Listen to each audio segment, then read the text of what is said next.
Hey everyone, my name's Peter. Tell me, you have any habits that prevent you from living a normal life? Well, I'm not talking about bad habits. I mean some daily rituals that you do unconsciously. Personally, I used to live without them, but one day a strange thing happened to me that turned my life upside down. I even had to see a psychologist. What's wrong with me? That's what I'm going to tell you about. So be sure that you watch my story to the end and don't forget to like. Okay, let's start.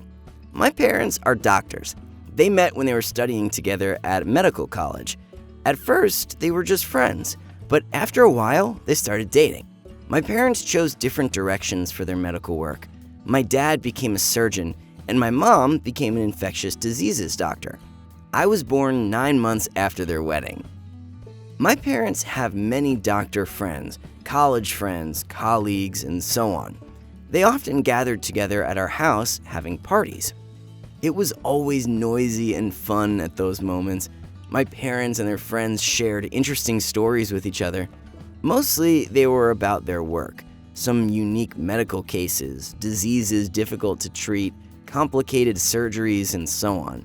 I can say I grew up on these stories. I didn't understand anything when I was small, but the older I got, the more interesting it was for me to listen to them. It's not surprising I told my parents I would go to medical college after high school. I hadn't decided which direction to take yet, but I knew I wanted to be a doctor for sure. My mom and dad didn't try to dissuade me, but they warned me it would be difficult to study there. I would have to memorize a lot of things and sleep very little. It sounded creepy. Still, I decided I wanted to study at a medical college. When I heard the admission results, my mom and dad seemed to be more worried than me. But after we found out they had enrolled me, my parents were happy and said they were very proud of me. They always wanted me to follow in their footsteps, but they didn't want to push me.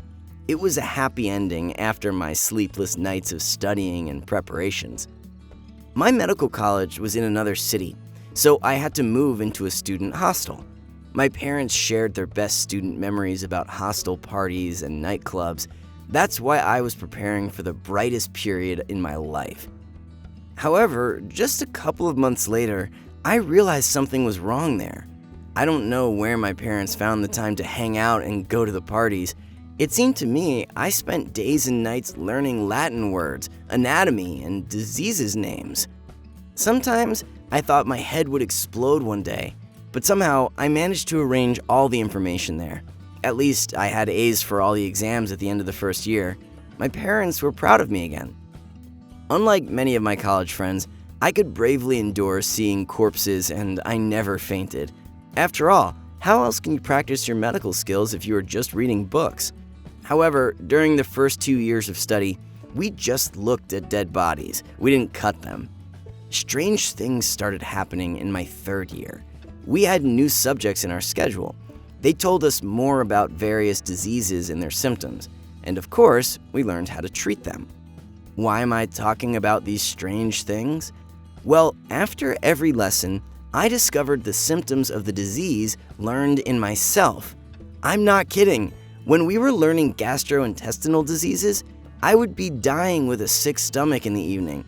When we were learning infectious diseases, some spots immediately started appearing on my skin. My classmates just laughed at me, calling me a hypochondriac, wondering why I decided to go into medicine. I wanted to tell my parents about it, but I was afraid they would laugh at me too. Over time, I learned to control my body and convince it, or rather convince myself, I was not sick with all the diseases at once.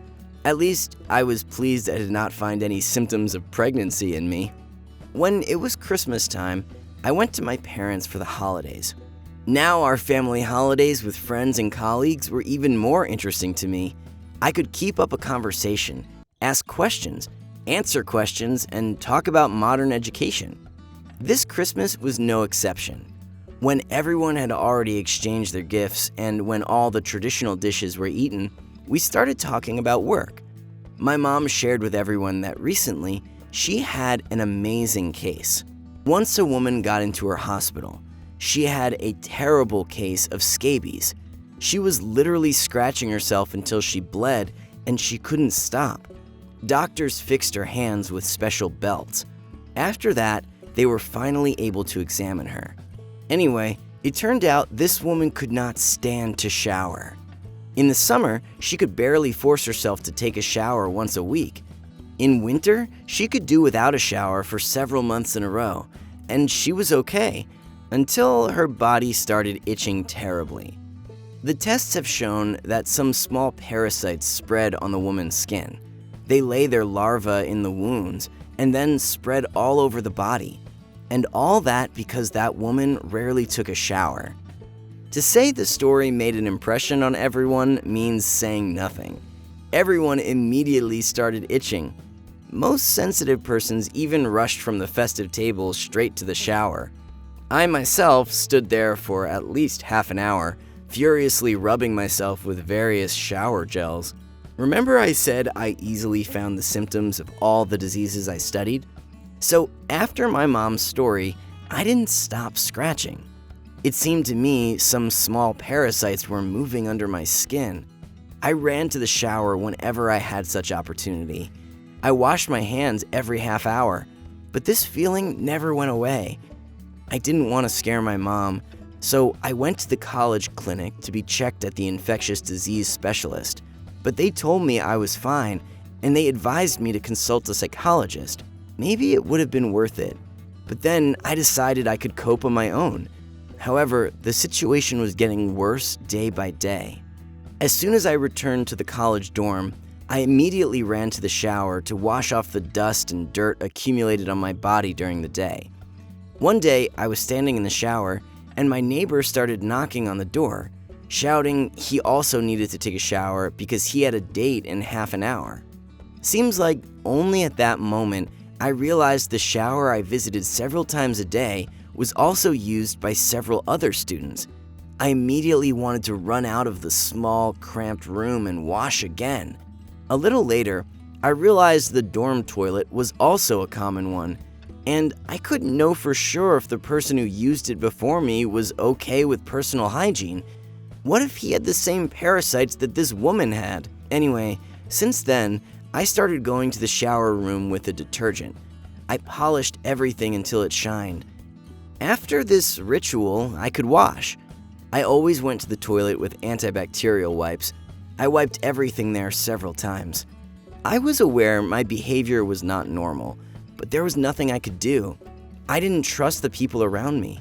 What if they didn't wash their hands after the toilet or public transport? What if they didn't change their clothes for a week in a row? The very thought of it made me nervously itch. I lived in a psychological state for almost 6 months. When I finished my 3rd year, I came to my parents for summer vacation, and they noticed my strange behavior right away. On the first day, my mom asked me if everything was all right because I went to the shower for 6 times during the day. Besides, when I arrived, I immediately started tidying up my room. I washed and cleaned everything. I even brought an air purifier with me. I did not lie to my mom and admitted since Christmas, I have been haunted by the obsessive thoughts I might catch exactly the same infection as the woman from her story did. That's why I washed at least 10 times a day, constantly treated things around me with antiseptic, and tried not to touch people. My mom just shook her head and said if she had known her story would have such an impact on me, she would never have told it to anyone. Anyway, my mom insisted we go to a psychologist together, who was her colleague, by the way. Well, the doctor talked to me and Dad and said I had a kind of mysophobia. I was afraid of germs, various kinds of pollution which caused my unwillingness to touch the surrounding objects and people. And I had the fear of catching some dangerous mortal disease. Well, anyway, it was all about me. The doctor warned me that we could work on this fear together. I just gotta put my effort into it. I agreed. After all, I wanted to become a doctor in a hospital, which was impossible having mysophobia. Tell me, how do you react when someone tells you about diseases and their symptoms? Do you find them in yourself, or are you okay with such things? Maybe you have some phobias too. Share your answers in the comments below. Don't forget to like my story. Subscribe to the channel and turn on the notifications to never miss news stories. Bye!